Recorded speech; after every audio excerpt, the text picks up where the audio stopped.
Good afternoon. Welcome to the Midday Mull for Wednesday, the 4th of October. With McShane, we're working our way through Paul's letter to the Ephesians. Today, reading chapter 4, where Paul talks about what it means to live as people of the light.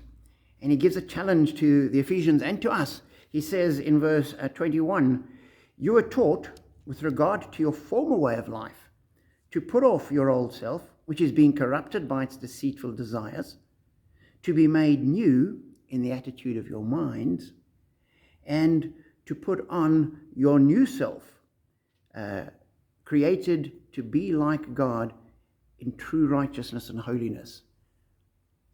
He's saying to the Ephesians, put off what you were. Have your minds remade. Have your minds changed by God.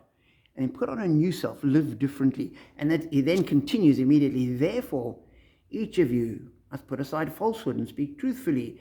In your anger, do not sin. He who has been stealing must steal no longer." And he goes on to list how this putting on your new self will mean a different way of life. And for the Ephesians, we look back on their society and think, oh, what a perverted and wicked society. For them, that was normal. That was how society was. That was normal and natural and perfectly acceptable. And Paul says, step away from it. And as I read that, I thought, in our world today, there's so much that is perfectly normal and natural and acceptable. And it's not necessarily the more permissive side. Very often there are people that are very, very anti any change. And you think that's not necessarily the biblical position either. There are many sort of very, very conservative people that are not biblical in what they're doing. And we need to not be aligned with anybody in society and align ourselves with God and say, God, let me step out of the old way of doing things. Lord, make my mind new. Help me to think clearly. Help me to think with your thoughts. Help me to have my thoughts grounded in Scripture.